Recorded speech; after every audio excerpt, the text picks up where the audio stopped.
Hello, yes, it's Professor Buzzkill here, the Professor Buzzkill History Podcast. I'm one of your favorite history podcast professors, but there's another favorite history professor that we have on the line who you should know more about. His name is Dr. Eric Muller, who's just come out with a new book called Lawyer, Jailer, Ally, Foe: Complicity and Conscience in America's World War II Concentration Camps. Professor, thank you so much for coming on the show. Very, very happy to be here. Big fan. You know, when I first got this book from the publisher, and by the way, you have the best publicist in the world. They promote these things wonderfully, and they choose exactly the right books for the right type of podcast. I was absolutely floored when I read what this is about. But before I don't want to steal your thunder about this because I want listeners to hear it from you. You have in your preface this story about how you first learned about this topic. Please tell us that story. It's just fabulous. Yeah, so it's wonderful that you were floored because the way this book project started was with me being floored. So I was, my first teaching gig was at the University of Wyoming in Laramie, Wyoming. I'm now at University of North Carolina in Chapel Hill. I had just started to study the Japanese-American experience of World War II for my constitutional law class that I was teaching at the time and still teach. There's a famous case, Korematsu versus United States, that is bread and butter for every law student in the United States. And I learned that one of the Japanese American camps, there were 10 of them, and I learned that one of them was actually in Wyoming. So I thought, well, I'll learn a little bit about that. That'll make it, I can bring that into class. It'll make it relevant for the local students. And I began to learn a little bit about that camp. It was called the Heart Mountain Relocation Center.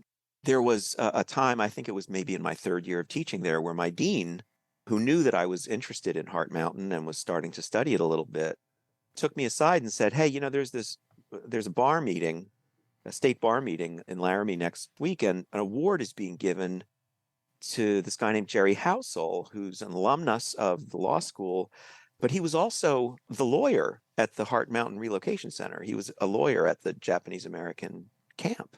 And I had one of those cartoon triple take moments where the sound effect would have been donging, like like a spring bouncing or something. And I just thought, wait a minute, he was the lawyer at this camp? What on earth would there have been a lawyer at what was called then and is, I think, accurately referred to as a concentration camp?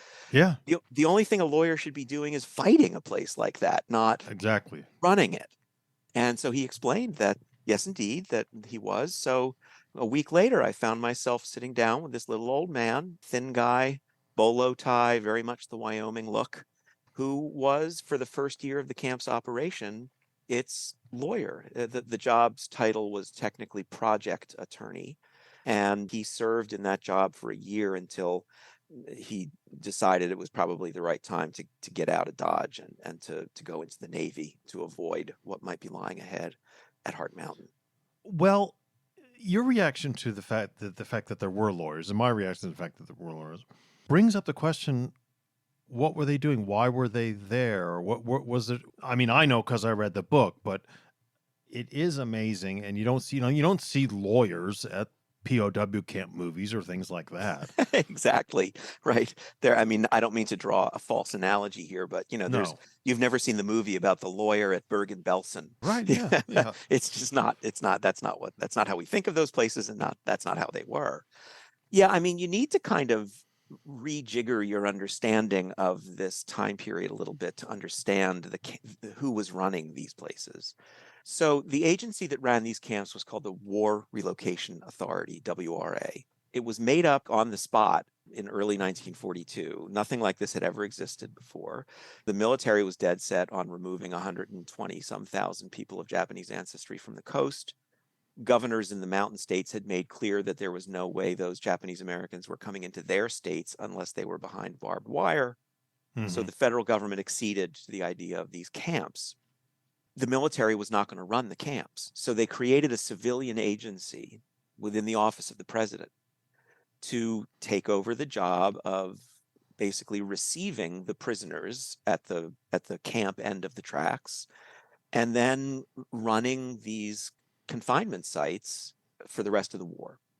And so this agency, it's weird to think of it, it was a jailer, but they were a bunch of new dealers. I mean, they were The top staff of this place, they all came from either the Department of Agriculture, most of them were from agriculture, and those that were not from agriculture were from the Bureau of Indian Affairs, or the Office of Indian Affairs, I think it was called at that time, which you might think is a repressive entity, but this was still the Indian New Deal of the 1930s, which was a much, much more, in the context of the time, a much more progressive approach to Native Americans than anything that had gone before. So it was, these were a bunch of New Dealers who were tasked with running prison camps, basically. Hmm. And they brought all of their New Deal sensibilities to the task, including the idea that lawyers are very helpful. Lawyers are helpful administrators. The whole idea of the lawyer administrator was very much a New Deal kind of concept. So if you think about these camps, let's just take Heart Mountain as an example. The top population at Heart Mountain reached 10,700 people, prisoners, that is. Yeah. That made it the third largest city in Wyoming at the Wow. time. And so think about it. You've got almost 11,000 people, all in a fairly tightly confined space. You have elderly people, you have babies being born, you have children who need to go to school, you have people who need to work and be kept occupied. It's a city. This was a Yeah. small city, and it was going to have all of the kinds of problems, including legal problems, that a small city would have. So the WRA created this job called the project attorney. That person's job was sort of combined city attorney, sort of solicitor to the camp, the camp director, legal advisor to the camp administration, but also was charged with the responsibility of opening up a legal aid office to try to help the prisoners with the legal problems that they were encountering, and also to help the prisoners create the infrastructure for the legal infrastructure for their own community. So incorporating stores, developing a courts and internal court system. They were sort of a legal jack of all trades. And at any moment, from hour to hour, their client would shift from the camp administration, to a prisoner, back to the camp administration. They were in this exquisitely conflicted position where they Yeah. constantly had to be kind of figuring out who they were supposed to be serving and who they were supposed to be helping. Yeah, because one again, we think about these things as just military spots, and but these camps were somewhat different. I mean, you talk about stores, you talk about other things that towns and cities might have, and the inmates are the internees, the inmates are running these stores and doing these things. Right. And so I guess it does make sense that there needs to be someone who is sort of overseeing the legal status of all of it. Absolutely. The schools needed to be licensed by the Wyoming Department of Education. Yeah. The canteens had to pay Wyoming taxes. The prisoners had to pay income taxes. They had to draft wills. They had to get divorced. They had to get married. They had to dispose of their property. They had to figure out how to handle petty crime, Yeah. assaults, sexual crime. Everything that happens in a small city was happening in these places. And there's a lot of that life is the kind of life that ends up on a lawyer's desk. But it's not as if these people were assigned as sort of public defenders for the prisoners. They're assigned as the lawyer for the whole camp. They've Yes, got to, that's right. yeah. There were circumstances in which they were quite clearly advocating for the prisoners, but those Hmm. usually were in situations where they were advocating on behalf of the prisoners against the world outside the camps. So, for example, these people had all been forced to leave behind huge amounts of property on the West Coast. Yeah. They had been forced to sign over a barrel. They'd had to sign lease agreements with white neighbors to run their farms while they were gone. They had had to try to figure out how to get money into bank accounts they could access. Some of them were owners of corporations, and they had to figure out how to rejigger the structure of the corporation when they were not going to be there. So, as you can imagine, there were plenty of white folks in California who were only too happy to step in and try to fleece them of Yeah. of everything they had left behind. And in those situations, the project attorneys were very much advocates for the prisoners as against these rapacious Californians. And so by the way, I should note, part of the way I know so much about these people is that they left behind hundreds and hundreds and hundreds of pages of correspondence detailing what they Right. were doing, what kind of cases they were handling, what they were seeing, what they were hearing. Very, very full kinds of accounts, almost like diaries. Their boss in Washington wanted them to really be very, very journalistic in the way they reported back to the Home Office. And that's what they did. You had these people who were writing letters, threatening letters to banks in California, threatening letters to property owners, neighbors in California, saying it's come to our attention that you have not been paying the rent that's due Mr. Hmm. Nakanishi here in camp. Please advise on the situation, and we are prepared to take action in the event that that's not forthcoming, right? So they were particularly concerning their property interests. They were really quite dogged in their efforts to protect Japanese American property. Footnote, in the scheme of things, it was still a drop in the bucket. I don't mean to make it sound as though the government set up this mega law firm of sharp Yeah, right. lawyers Yeah. that were effectively protecting all of Japanese Americans' property. They weren't, and Japanese American property losses were huge. But the thing that's noteworthy is that the government, which was running these camps and incarcerating these people, also thought it worthwhile to put someone there who could advocate for them. It is amazing, and it's amazing to have to fulfill those different roles, wear those different hats.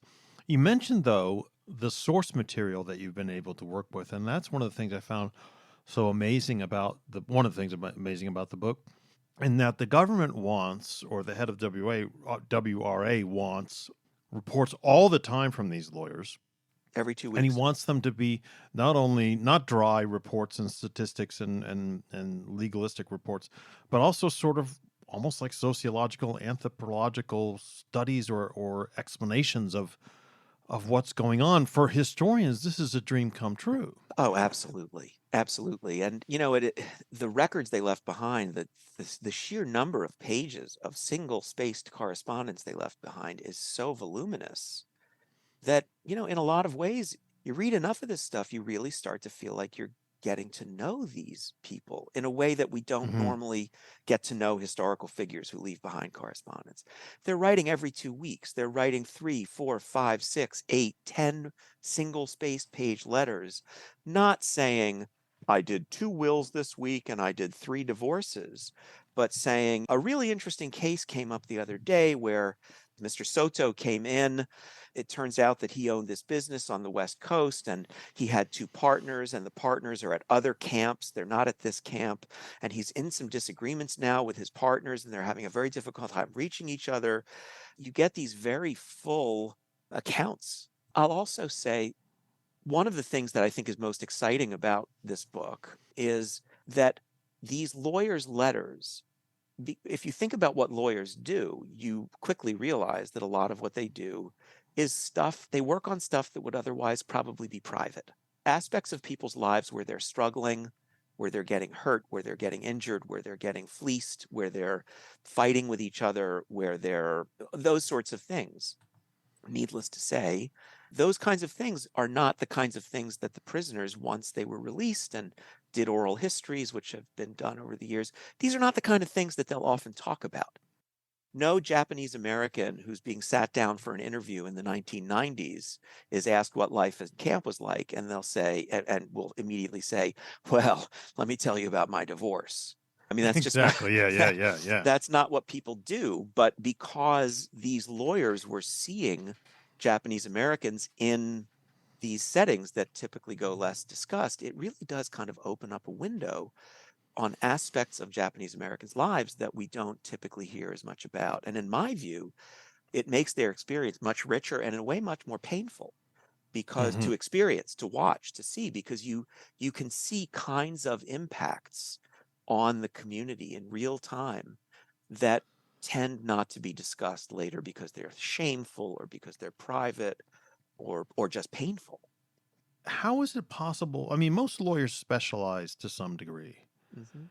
How is it possible for these project attorneys to handle all these different types of law all at the same time? I mean, I suppose they would have hauled all their law books with them, or maybe consulted back with colleagues in town. But it seems like you have to become a jack of all trades, and that becomes particularly difficult, especially during wartime. Yeah, absolutely. So the WRA recruited lots of different kinds of lawyers into these jobs. Some of them were people who were coming out of other government agencies. Some of them were people who were simply trying to do their they wanted to serve their country, and this seemed like a way that they could do it. One of the lawyers, not the one I write about in the book, a subsequent attorney at the Heart Mountain camp who came in after the guy I write about left, was like a small town lawyer from some tiny little place in Iowa. He did trusts and estates, he did municipal court. And so I suppose for them, it wasn't as challenging to move from drafting somebody's will to working on a partnership agreement because that's what small town lawyers will do. Not all of them were small town lawyers. One of the lawyers that I focus on in the book was a guy from New York who ended up at the camp in Arizona for his health. He had some terrible upper respiratory condition that his doctor told him that if he didn't get out of wet, cold New York, he might end up dead. So this guy who's a Wall Street lawyer, he was at one of the big Wall Street firms. He had been in the United States Attorney's Office prosecuting bootleggers. This was a big city attorney, ends up at the Gila River camp in Arizona. His prior experience was prosecuting criminals in federal courts and representing major corporations in their contractual and business dealings. But he ends up in this position, and sometimes they just made it up as they went along. They actually mostly did not have law libraries. They would typically Right. have, at most, maybe the statutes of the state in which the camp was located, probably maybe a copy of the United States Code, and that was about it. So they were doing a lot of this stuff on the fly based on their instincts and based on whatever they could remember from their contracts class in law Yeah. school. But were they provided with staff as well as, I mean, you could. So there were secretarial staff, which was mostly Japanese American women, young Mhm. Japanese American women.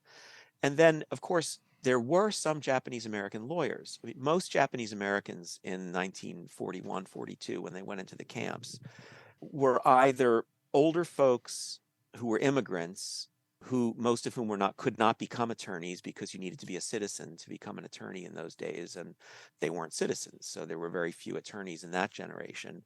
And then their children, the next generation down, but most of them were still quite young. Most of that generation were high school age or younger. So there was a very small group of that second generation who were citizens because they were born in the US and who were old enough that they could have gone to college and could have gone to law school. So at each of the 10 camps, there's 2, 3, 4 Japanese American lawyers who end up in the camps. And not all of them wanted to work for this office for obvious reasons. Sure, I mean, yeah. in a way, it's a kind of collaboration Yeah. with your own jailer. But there were lawyers at each of the camps, Japanese American lawyers, who did sign on to assist the white lawyer who was responsible for running the office. And often the Japanese American lawyers would tend to do more of the, I guess you might call it, client intensive kind of work. So if somebody needed to be interviewed to figure out what their will should read, it would probably be a Japanese American lawyer that would sit down with them for that interview rather than the white guy running the office. This is a good place for us to take a break before we get into the details of the working day of these lawyers, if you will. Sure. So we're going to listen to our sponsors, and we'll be back in a moment. Okay, we're back, Buzzkillers, with Dr. Eric Muller, who's talking to us about his new book, Lawyer, Jailer, Ally, Foe, Complicity and Conscience in America's World War II Concentration Camps.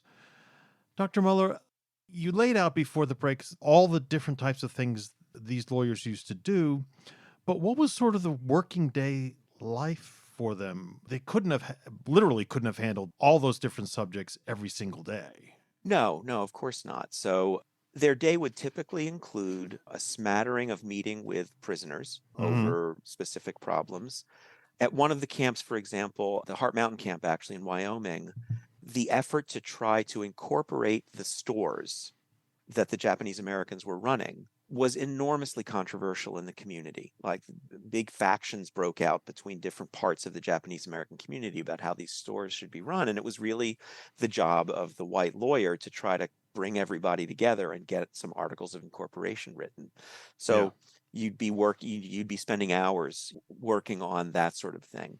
You would then probably bounce over to the building, the barrack that contained the courtroom, or the Judicial Commission, as it was called. And you might observe or participate in a trial of Japanese American teenager for stealing somebody's wallet out of a latrine. Then you'd have an all staff meeting, the high level staff meeting with the project director and the assistant project director and the person who was responsible for running the camp's finances. And so it was sort of a mix of things bouncing from individual matters to efforts at trying to help the community organize itself to efforts to help the camp exert social control.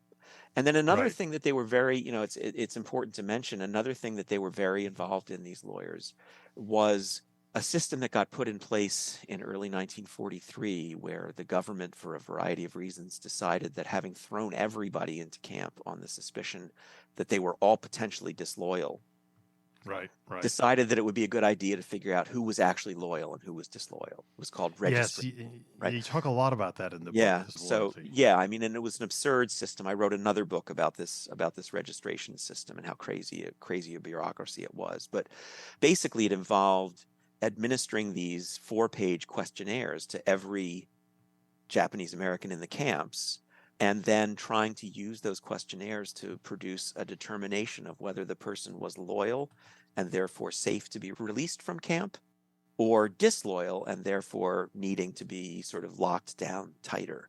And the project attorneys all had a significant role to play in the administration of this so-called registration or loyalty system. Yeah, this astounds me. To try to figure that out is very difficult. Right. I mean, because picture this: on April 1st, maybe you had Mr. Yamasaki came in because he was having a problem with a white person who was trying to take over his business out in Anaheim. And then a month later, you as the lawyer might have to bring Mr. Yamasaki into your office so you could interrogate him about whether he was loyal to the United States or disloyal. So it's just, Yeah. I mean, it was just this utterly Jekyll and Hyde kind of job. And what about legal problems or legal disputes between different camp inmates? If you had one lawyer at each camp, is it a sort of a legal mediation? I mean, what do they do? So each of the camps ends up setting up a kind of internal justice system. At some camps, they were really very much under the thumb of the project director, and they were really kind of a white administrator imposed system. Right. At a couple of the camps, though, especially at Heart Mountain in Wyoming, the lawyer there, Jerry Housel, really, really believed in the idea that the camp would run better and it would be ultimately fairer to allow Japanese Americans as much power over their own judicial system as was possible without it separating completely from the control of the project director. So you would have a tribunal that would sit and it would adjudicate civil disputes, and it would definitely adjudicate crimes that were committed, infractions. If a person murdered another inmate, which did happen, or if a person grievously assaulted somebody and sent them to the hospital and whatever, those cases were prosecuted outside of the camp. Those were not handled internally. So at that point, Because presumably they're too big and complicated and too serious. Yeah, they're too big and complicated. The offense is too serious. The project attorney would call up the district attorney from that county and say, "Hey, listen, got to get your guys over here. We just had a murder here, and we need." So they would come in, and that person would be removed from the camp and processed in the Wyoming courts rather than in the Heart Mountain court. But sometimes there were very interesting. I tell the story in the book of one case at Heart Mountain in which there was what at the time was called a love triangle, which basically means, you've got all of these people, all of these Japanese Americans, all living in tiny, cramped quarters, all with each other. And it's not at all surprising that under conditions of stress and marriages kind of getting frayed, there were dalliances. Mm-hmm. And so you would have situations where typically a husband would learn that another man was involved with his wife on the sly, his own wife, that is, and would take the law into his own hands and try to beat the guy up. And there was one case in particular at Heart Mountain where a guy and his brother basically took like a lead pipe to the head of the paramour of the wife and really, really messed him up. I mean, Yeah. he was unable to speak. He lost his vision for a period of time. My God. And he was getting the lawyer, the project attorney at Heart Mountain was getting pressure from Washington to send that case to outside prosecutors because of its seriousness.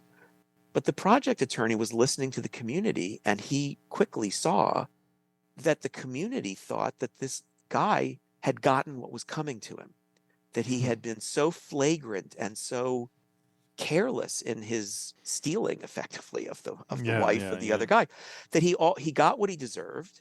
And so Jerry Housel, the project attorney at Heart Mountain, fought with the Home Office to allow the camp's judicial system to handle the case rather than the outside prosecutor, because he knew if it went outside, the guy would have ended up in a Wyoming penitentiary for months, if not years.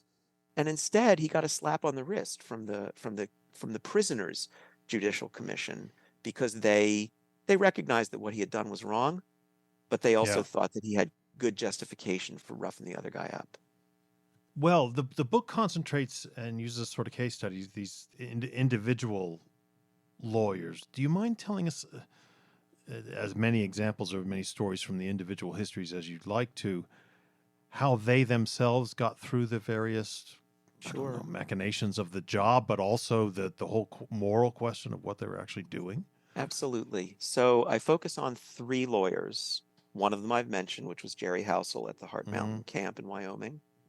The second one was that Wall Street guy that I mentioned a moment ago. His name was Jim Terry from New York City, and he was at the Gila River camp in Arizona. And then the third was a guy named Ted Haas, who was at another camp in Arizona called Poston. Right. And they really, in many ways, I ended up writing about these guys because each was so strikingly different from the other in temperament, in background, in political orientation, in the understanding of what it even meant to be a lawyer and to be a lawyer in this kind of job. You know, they all had enormous discretion to define the job itself. There was no manual for this. No, like this job had never existed before. So they were making it up as they went along, and their boss was 1,800 miles away in Washington at a time when it cost an arm and a leg to make a long distance phone call. So everything was done by snail, what we call today snail mail. Yeah, yeah, Right. So yeah. they had very little supervision. And so they were kind of left to their own devices to figure out their job.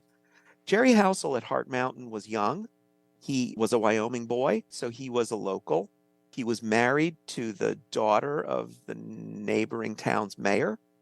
He was a young New Dealer. He had graduated from the University of Wyoming's law school and gone to Washington and worked for the Federal Trade Commission. And then a job opened up at the WRA, and he took it in Washington. And then he was rolled out to the camp in Wyoming. Since he was a local boy, it seemed to make sense. I read him to have been very much sort of the bureaucrat from Central Casting. He Right. was Okay. he was a rule follower in a situation where there weren't a lot of rules. He was very slow to do anything particularly brash. He was very, very interested in preserving the camp's peace. And in fact, ultimately, as the reader would find, that he ends up bailing out on the job because he's frightened that there's about to be a huge uprising at the camp Yeah. by the prisoners that would endanger the camp and probably endanger him himself. He was a real rule follower, a real company man. And one of the really interesting things about him is that he gets, and I write about this extensively because he focused so much on it in his letters. There's a Japanese American lawyer in camp, an older guy, more experienced guy named Kyoichi Doi. And Doi is basically running his own little law office on the sly in camp. He was doing work for other prisoners. He wasn't supposed to be doing that. There was only supposed to be one office, and it was supposed to be the government's office that was run by the white guy. But Kyoichi Doi was doing a bunch of stuff on the sly, and Jerry Housel just got transfixed with this guy and intent on driving him out of business. He was really deeply disturbed that there was a Japanese American lawyer who was violating the rules by running his own little law shop on the sly out of his barrack room. he ends up spending countless hours in this chess match with Kiyoichi Doi, trying to get him out of business and put him into a place where he could be controlled. And that ends up being one of the main really markers of his time at the camp, was this ongoing death match between Jerry Housel and Kiyoichi Doi. And of course, Jerry Housel ends up staying a year and then leaving. Kiyoichi Doi is there for the long haul and is always one step ahead of Jerry Housel. He lands on his feet. So that's Jerry Housel, very much the bureaucrat, very much the rule follower, not particularly interested in pushing on the scope of his discretion. Then you had Jim Terry at Gila River. He's the Wall Street lawyer. He's the former prosecutor, the former assistant U.S. attorney from the Southern District of New York, the former guy who was prosecuting bootleggers and tax evaders and so on. Right. This guy was tough as nails. He was the federal prosecutor from the Prohibition era from Central Casting, but also very wealthy, very wealthy. Yeah. Okay. Independently wealthy, and he had made a ton of money as a Wall Street lawyer. So he came in, and he was a fascinating case, because he was in many ways the most vocal about how unjust this whole system was. Oh, that's interesting. Yeah. Yet he was also the toughest of all of these lawyers on the Japanese Americans themselves. So he was the kind of guy who could sort of see injustice writ large, but he was utterly blind to it in individual cases.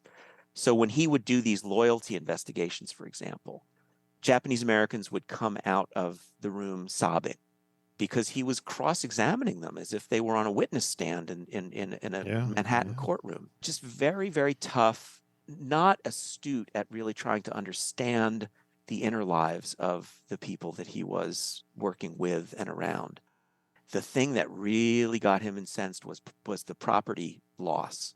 He was furious about what was going on in California and the ways in which white people out there were taking advantage of Japanese Americans. And so of all of the lawyers, this was the one that was fighting tooth and nail for properties, for bank accounts, he was genuinely passionate about it and committed, and he had some success.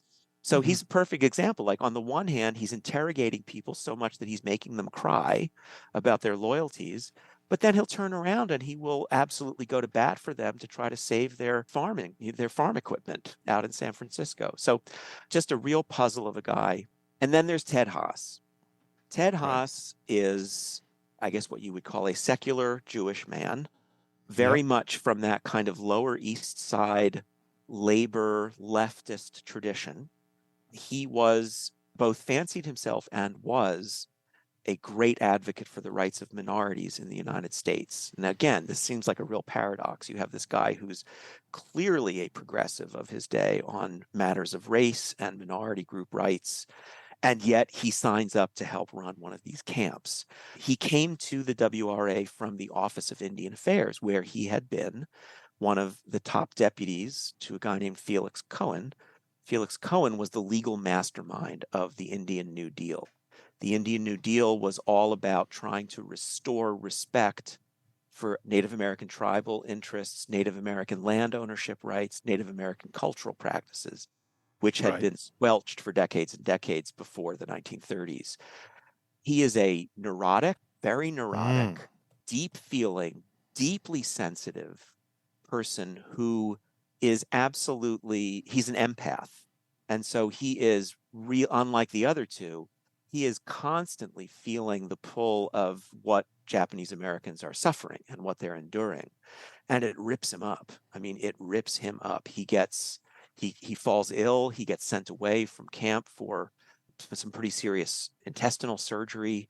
It's quite clear that he also grows deeply depressed, clinically depressed.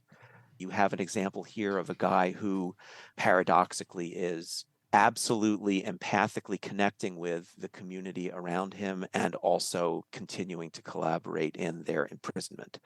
So it's just sort of this perplexingly paradoxical situation. And that's why I think in some ways the book is it's about Japanese Americans and it's about these camps, but what it's really about is complicity. Yeah, and the topic is really much more timeless in the sense that it's really about what is it that leads regular people to help run and involve themselves in systems that they know are bad and they know are wrong, which is something we all do. That's something everyone does. We all are in some ways involved in systems that trouble us, but we don't stand up and try to bring them down. So it's about what is that led these were all men of conscience. These were all men. Yeah. These were all men who said both during and afterwards that they thought that these camps were wrong. They genuinely thought that they were there doing good, that they were helping, and they were. And yet, at the same time, without their efforts and the efforts of others like them, the places simply couldn't have run. So it's this classic problem of what is it that leads decent people to collaborate in systems of injustice. Well, I can't recommend this book any higher than by saying to buzzkillers out there that that's exactly what, in the broadest sense, it brought home to me. It made me think about all kinds of ideas of collaboration. You know, I complain about, well, we all complain about Amazon, but we all use it like crazy. We all complain about giant grocery stores killing off organic food, but we go to the giant grocery stores. And this is even further along the line than that. So I can't encourage buzzkillers enough to go to the Buzzkill bookshelf, to get on the blog post for this episode, to get the book and read it ASAP, even if just for the fact that you will have that flooring moment that we all did. My God, there were lawyers. Yeah. And I think it invites people, because it's written in this more novelistic style. It's easy to identify with these characters, and you end up, I think it's inevitable that you'll just ask yourself, what would I have done? Exactly. What would I have done? Would I have quit? Should I have quit? I was doing some good there. Was that a reason to stay, or would it have been better for me to step out of this thing so that it would impede? But if I leave this job, who am I going to be replaced with? Maybe they're going to bring somebody. Yeah. They're going to bring in some awful person that's going to be less empathic towards Japanese Americans than I am. It's just this endless series of sort of ethical conundrums that I think, in some ways, large and small, we all encounter in our own lives. Well, Professor, thanks so much for coming on the show and talking about the book. Again, I can't recommend it highly enough.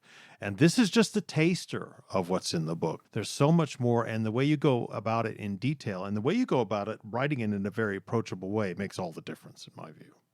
Thank you. Yeah, I'm really happy to be able to talk about it with you, and I hope some of your listeners will pick it up and enjoy it. Well, Buzzkillers, please do that. Please do all the things you normally do. Go to ProfessorBuzzkill.com to sign up for our newsletter. Support the show by rating and reviewing it. And we will talk to all of you out there next week.